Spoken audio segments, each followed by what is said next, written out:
Hey yo everybody, it's Kenny K here again with a another review. Um, well, I did the Candyman a re-review, an in-depth re-review. It's a long one, 50 minutes.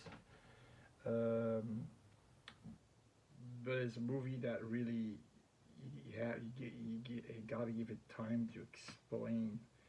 Is he real? Is he not real? And is Helen the killer or whatever? Uh, so I also did the. It's not a remake. It's more like a sequel, reboot. So you got Candyman 2 and 3. Two is called the Day of the Flesh, and then the third day is Day of the Dead or something. I'm not.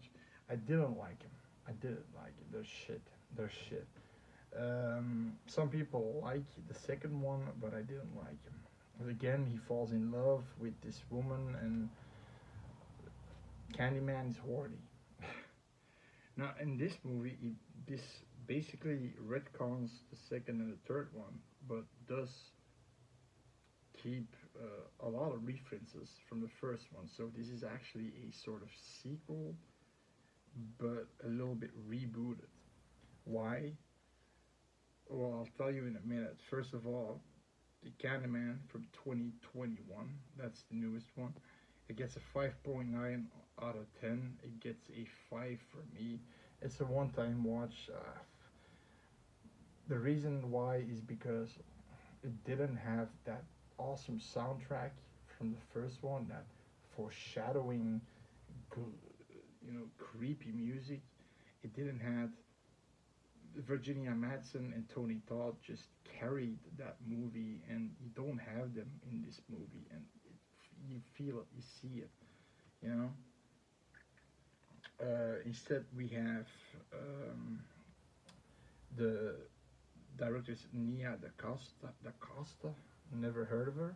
Then the writer is Jordan Peele. I know him from Get Out, which I like, and Us, which just look I saw a few pieces of it, but when these creepy twins, evil twins or whatever, that they're standing there and they're killing that white family with those daughters, it's pretty gory and creepy actually.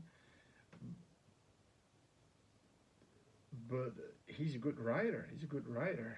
But this one, the main character is called Jad. His real name is Jaja Abdul Mateen II. That's a mouthful. It's Anthony. His real name is Anthony McCoy. Now, if you know McCoy, then you already know. If you know the first one, some bells may ring. Then you got Jonah Paris, I think it's called, of Jonah Paris. It's Brienne Cartwright. It's his wife. We got Vanessa Williams, and here's the bell that I wanted to say that wrinkles. Anna Marie McCoy. That's the woman from the first movie who her baby is kidnapped by Candyman or Helen, who knows? But um, we can think it's sure to say by the Candyman, and her dog's the Rottweiler's head is chopped off with a cleaver and shit like that. And then we've got Tony Todd making a little cameo at the end as the Candyman. So this movie does acknowledge the existence of the Candyman. Like in the first one, it's like, but then a few of those skills were like unexplainable, and then you gotta believe in the Candyman. The only thing that I didn't believe was if he's a vengeful spirit, which he is, why in the hell can he die in a bonfire? That's something that I just didn't understand. Um,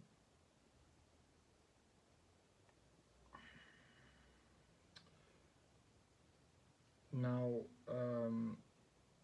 the Anthony is an artist, a little bit of a failed artist, but he tries. He sells his paintings in these galleries. But there's this one bitchy critic who's always nagging on him and Brienne, she's also something like a little, she want she's a media person. Yeah, she would. Now there's this guy, William Burke. Um, Basically, we go back to the 70s, 77, I think it was.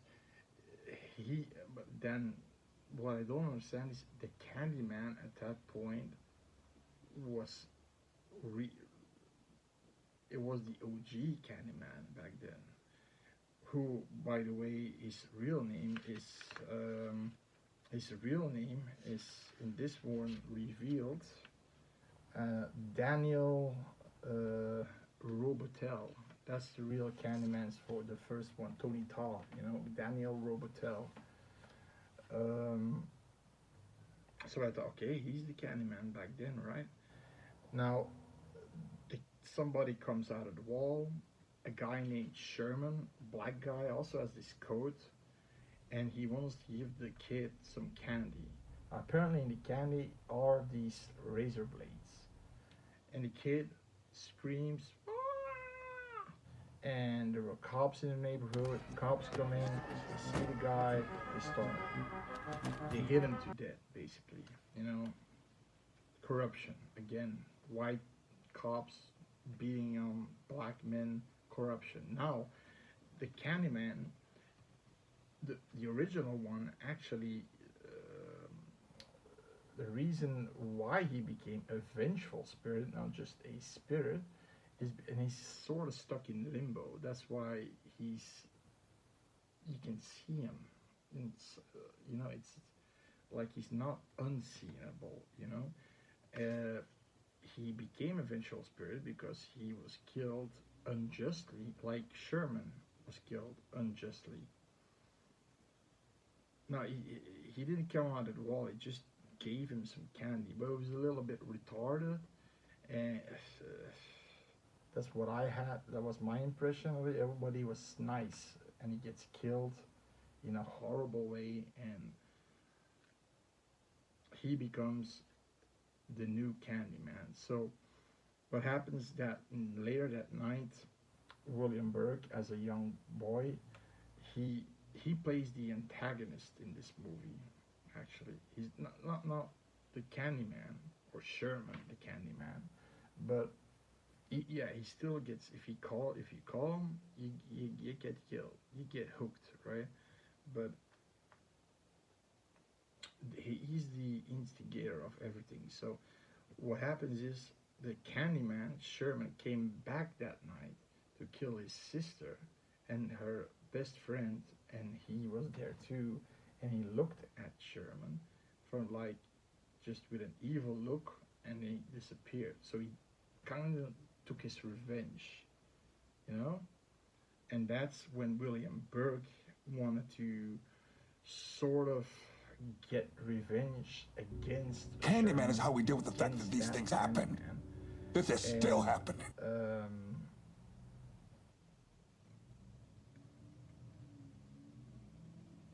He does these weird things. So later on, we're in present day. Cabrini Green has become this modern place with a lot of skyscrapers to live in. The gangsters are basically run out of town. There's a little piece of Cabrini left, but it's not that nobody's living there anymore. A church was built there, but that church was the actual location of the Candyman when he was in that big block, in those holes, in that apartment. You can creep on him, and he was sleeping there, and the baby was there too. Then all these hooks were hanging there, and the sweets, or the sweets to the sweets, with those razor blade in the bowl. So that was the original place. Now, because Anthony does not know what to do next as a new project. He finds out about the urban legend of the Candyman. So what, like Helen, he's gonna investigate. So he's going to Cabrini Green. There he also finds, I think she was living there as the last one. She finds his mom, Anna Mary McCoy, but I think I'm not sure, he left her at some point probably to make it on his own, you know? And Brienne, his wife, doesn't believe jack shit of the story, so there's even a moment when she Candyman wants to isn't real. I see saw it. Candyman in the mirror, and Anthony breaks the mirror when she gets to 3 times saying Candyman.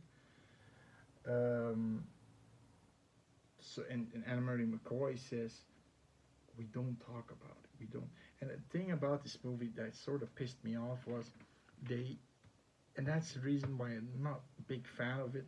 They make Helen, and the legend says that Helen was a sociopath, a killer, a serial killer, killed her Anna Marie's dog, killed all those people that were killed in the first one, and that she some way was caught or disappeared, and the baby miraculously got handed to miraculously is laying there somewhere in the middle of a square.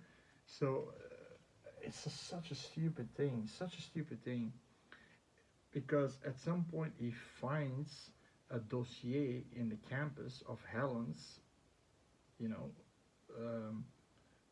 journalism in the Candyman, you know, for her thesis. So he goes to the Cabrini Green site. There's this one store that is a dry cleaners, and you know, like I said, the antagonist works there. William Burke, now older, is kind of Helen and I prepping was out here looking for Anthony Candyman. up to be the next You ask me, Candyman. I say she He found him. wants him to believe. He wants him to, you know. So he goes to that church. He said he gives him that information to go to that church. He takes pictures and he gets stung by a nasty bee, really nasty sting, and he's like, "Oh fuck!" And the Candyman is there in the neighborhood, so he's still somewhere in the neighborhood because the ashes, when the Candyman, the original Candyman, was killed, they burned him and they threw the ashes on Cabrini Green. That's why he was living there in Cabrini Green, and that was his congregation, right? But they all believed, and because of the power of believing, he can come and, like Helen didn't believe, that's why he said, I felt obliged to come and to make myself known. Now I have to spill blood to make you believe. But then he sees Helen, and he sees Helen, the face of Helen, she looks exactly like his lover, why he got killed for that girl. So he falls in love with Helen, and I'm thinking that sequel has some same kind of story. Now William Burke, like I said, he's the instigator. He's trying to make Anthony believe and hope that he becomes the new Candyman. By stuff, weird, all this and that. And his reasoning behind it is because he wants to make him a Candyman. Because, like I said, Sherman dies unjustly, but and that's why he becomes a Candyman. But he wants somebody else to become a Candyman because he wants to take revenge. Sherman, because Sherman killed his sister, and then the friend. And that's why he's sort of looking for a new Candyman, because apparently the Candyman, the real Candyman, you know, Tony Todd, what is his name again? Daniel, what is his name again? Fuck, where is it? Daniel Robitel, he he gets these people. They're vessels for him, but they're not as strong as he was back then in the first movie. So it's all so the Helen's story is referenced a lot, but she's the sociopathic killer. And the Candyman was all bullshit. Now he of course has the idea. Oh, you know what would be cool? I will make an art piece of a mirror, a cabinet with a mirror, and make put a bloody hand on it, and then above, in the art gallery, there's an gallery on, and with above say his name, and then you see the Candyman underneath it, and then the critic is like, "How dare you use this?" His wife too. It's perverse. It's brutal. You just can't use that. People died that way. Maybe you don't know what the fuck you're doing, and it bombs. Now at that night, the critic is kind of closing things off, but her boyfriend or her fuck toy arrives, and they're gonna have sex, but she's standing in front of the mirror, and why not? She's saying the Candyman 5 times, and it appears Sherman. Sherman is pretty visceral at this moment. He Are you serious? cuts the critic pretty hard. Also, again, like a that sound of really using his power, and then he kills the other guy with the hook through his chin and drags him away. Like it's pretty gory. So, but you don't see Sherman. It's only the shadow of Sherman you see.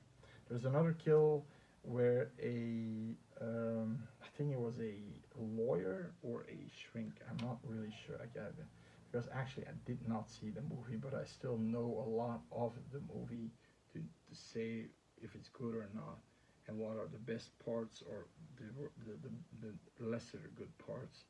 So this is spoiler review. I'm already in spoiler territory. Sorry that I didn't give you notice, but I'm gonna stop. So and then I'm gonna go forward. For the people who want to see this movie, it's basically it's a reboot sequel of the first one. That's what you can call it. Retcons the second and the third one, but it calls Helen the killer, and which in the first movie is kind of the mystique about the first one. Is Helen the killer? Isn't she? Or is she having these catatonic states that she's killing everybody? She always has a weapon, bloody weapon in her hands, like a cleaver or a butcher's knife, and you know. But like I said, there's a kill where she's restrained, and the shrink is in, and the shrink gets killed by the Candyman, and she gets unrestrained by the Candyman. So she can't stay there because the story will be the psychiatrist uh, loosened the restraints, and then she killed him. You know, it's always a frame job. But that's a kill that you can't explain. She was restrained, pretty, tight. She couldn't kill the guy, so that's, you know. Now, so that's the moment that I kind of believe the Candyman was real. The only thing that I just think is weird is you can kill him with fire at least, but he's a spirit, so yeah. Um, and Helen comes back, of course, to finish the job with Trevor, her husband, her cheating fucking douchebag of a husband, with the same hook from the Candyman. That was the only thing that was left in the ashes because it's metal. But so at some point, so if you want to see this movie, it's I would also say it's worth a watch. It's putting Candyman in a complete new code. It's basically the Candyman going from vessel to vessel to vessel until the real Candyman comes back. And that's what I'm saying with Tony Todd is uh, in this movie. He makes this last appearance cameo, and Alex was actually already a spoiler, but he comes back because he has now more belief. He has again the believability of the Candyman. That's what you know Sherman and Anthony did. They made him believe again and become again. So at some point, the like I said, the shrink or she says the Candyman 5 times. She levitates in the air. We don't see the Candyman. It's a cool kill, and she gets gutted just in plain air. So it's a pretty creepy kill. There's also a because of the kill in the gallery, everybody says, "Oh, it's so cool, so cool." Brienne can come to a TV show and explain things, and they're becoming famous. He's becoming a famous artist now. The urban legend of the Candyman. There are like 5 schoolgirls, high school girls, who are saying Candyman all in the school in the mirror, and what they want to leave, but then one girl checks her she opens this little mirror, like a makeup mirror, and you see Candyman standing behind her, and all these girls get butchered. All of them get butchered by Sherman the Candyman. Now, at some point, the the beast thing becomes worse and worse. So I believe that bee was actually the real Candyman. One bee that was left because all of the bees in the first movie they were on fire, but they were part of him. So this one giant bee stung him, and I think that was the Candyman. He's starting to his, his skin gets black. He goes to the hospital. They don't know what it is, and at some point, um, William Burke, what does he do? He sort of kidnaps Brienne because she's looking for her husband, and she he he kidnaps her, takes her to the church where the Candyman lived, and you see she binds he binds her to this cross, and then he says, "Your husband will become the new Candyman, my Candyman, to take revenge." When it's all done, all the people he'll tell a story. Sure, Candyman will everybody live else. So forever. at this point, Anthony's completely, black with all this infection. His one eye is completely white. He's in a catatonic state because he doesn't feel shit anymore. He's basically dead because William starts to saw his hand off, jam a giant hook in there, with the same kind of with nails. He doesn't feel. It's just, and yes, he becomes the new Candyman. So Sherman is now replaced by Anthony. Now Brienne escapes, and because all the fuzz, cops are called. But before she gets taken by the cops, she kills Burke with a pen, and she stabs him like 20 times in the face, and he dies. Now, personally, I don't know if the William Burke character was necessary in this story. You could just have Anthony becoming obsessed, Anthony, that beast thing, making him more and more inhuman, basically dying in a catatonic state. He sawing his own hand off, William Burke was really just this, and there were not a lot of scenes of him just instigating a little bit, you know. So I don't know. I don't know. I don't think it was necessary. Now the cops are there, 10 cops at least, because it's Cabrini, the old Cabrini Green, so they think you're junkies and white cops, the drill, corruption and all that shit and beating up black people. Eventually, Brienne gets arrested. She's put in the car. She says, "Okay, I'll believe." And the cop says, "What? Can you turn your back mirror towards me? The front mirror, you know?" Yeah. And she starts to say Candyman 5 times. And who do we have there? Anthony appears floating from the air down. He kills one cop.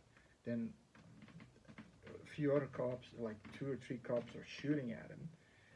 The bullets don't do shit. So that's what I mean. He,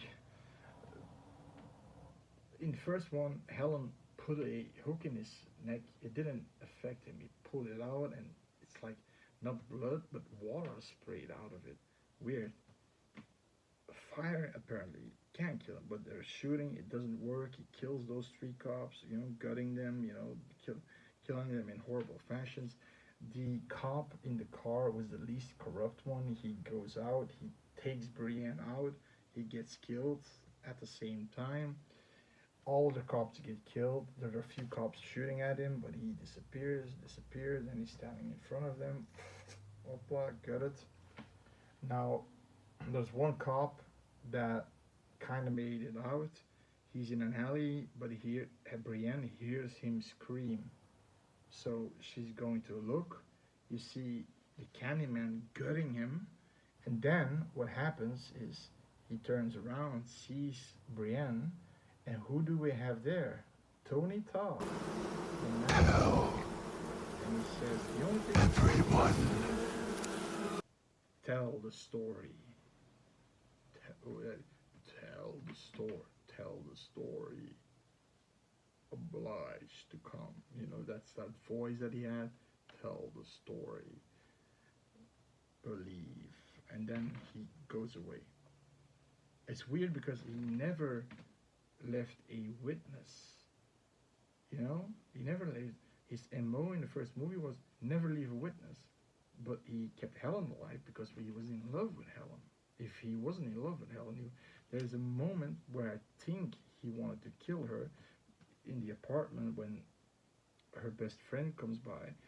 Before she comes, he pokes her in the neck. He pokes it with, and it bleeds. And then he says, he's taking her up like this, and she says, "Are you gonna kill me?" "Yes, but the pain will be so exquisite." So he was ready there and then to kill her. But a witness comes. Of course, he doesn't want witnesses. And in this case, you got 10 cops that he just massacres, which is a cool scene, I admit.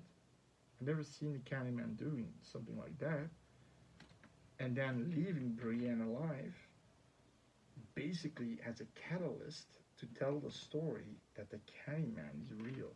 So the Candyman is reborn. At this point, he's reborn, right? He's reborn.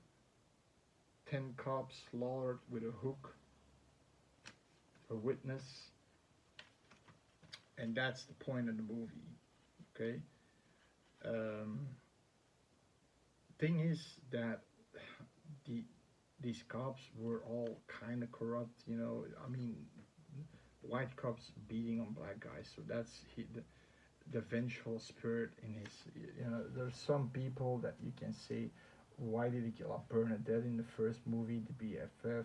Why did he kill, okay, the shrink was an asshole, but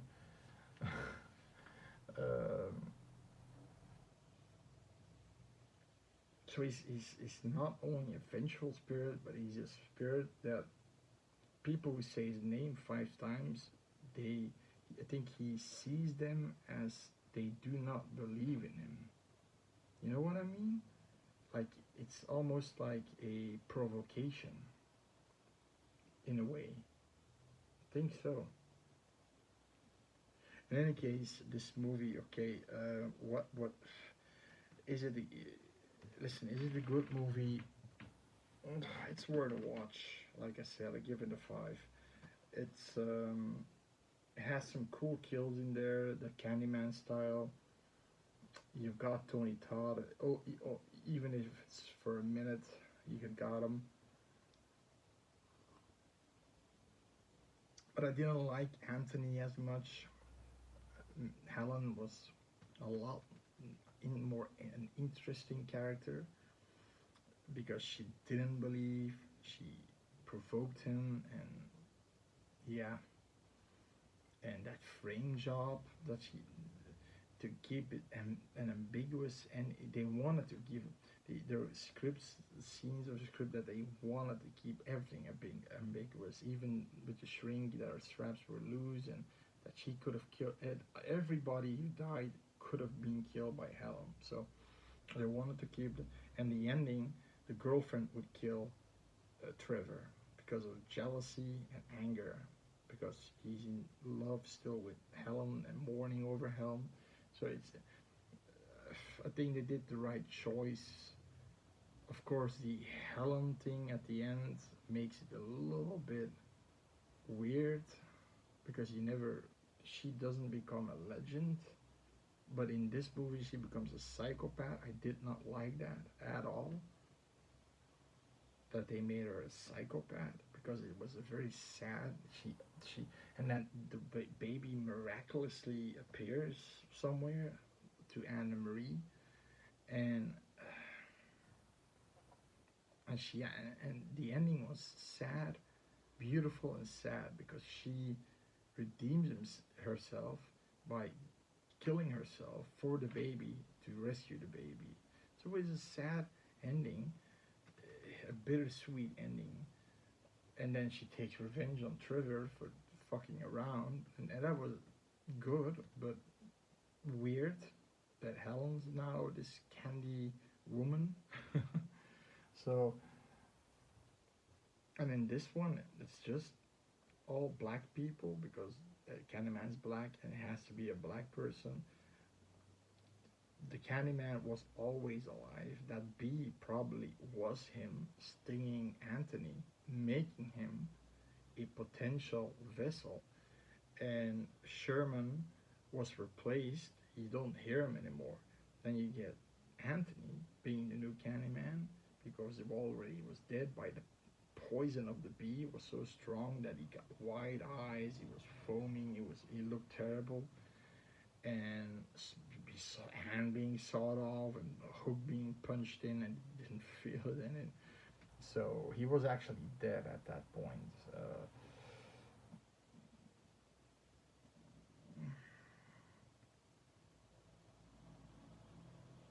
Maybe William Burke was necessary for that cutting of the hand thing, and and I don't know. I don't know. Maybe, but he could have done it himself because he was already dead, and he punched in, and he sawed his hand off, punched it in. It could have gone both ways.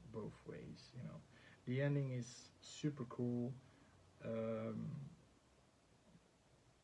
but the movie, like I said, has some things that I didn't like. The Helen, like I said, the Helen thing that they make her the killer um, from the first movie. The Candyman jumping from vessel to vessel to vessel, that I didn't like that. It was sort of uh, confusing at some point. So this nice guy Sherman now becomes this great vengeful spirit. Then Anthony, and then we see the real one. It's all about believing. He gets power out of believing. So these vessels were just like second-hand material. He just used them to believe. So okay, now he can come back. Then Anthony, I did not like the character. Brienne was okay, you know. She was the one who didn't believe, but at the very end, she did believe when she saw Anthony sitting there, his hand being chopped off, and you know, because that's why she says, "Okay, Anthony, let's do it." And then she says the name 5 times. She believed. So sorry. Um, it's a good movie, but there's a lot of, I don't know. There's a lot of story that wasn't necessary in the movie. A lot of filler, and the first one, it was more straightforward.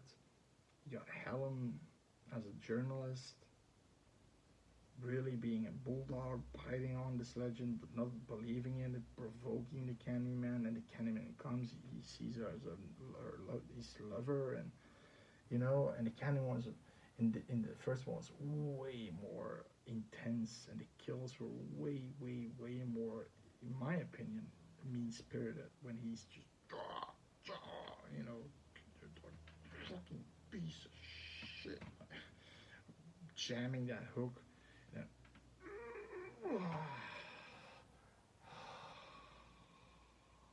He's covering a little bit on his face. It was fucked up kills. So I like the original better. This one is worth a watch uh, because there are nice kills in there, and the ending is kind of cool when he kills like 10 cops, and when Tony Todd appears, it's kind of a moment. You know, Tony Todd. You know, it's so characters. Some are mediocre, some are bad. You know, some are just not really needed. But yeah, I can't say anything more. If you're a Candyman fan, if you're a horror fan, give it a watch. It has some atmosphere, some tense moments, and you really gotta follow the story. Don't be playing on your cell phone because you're gonna lose the story. You're gonna lose it. And the references to the first one are there. A lot of them. A lot of them. The kills, and then of course the fact that Helen was a killer. But I leave that up to the viewer if they like that or not. So there you go. The reboot sequel of the first Candyman movie. Subscribe if you didn't. It's free. You can make a request. It's free. I'll review it. And that being said, also I got a new subscriber, Olympic Queen or something. Uh, Sorry that I didn't wrote your name down, but your YouTube name down. But welcome. You're my new badge of honor. Signing off.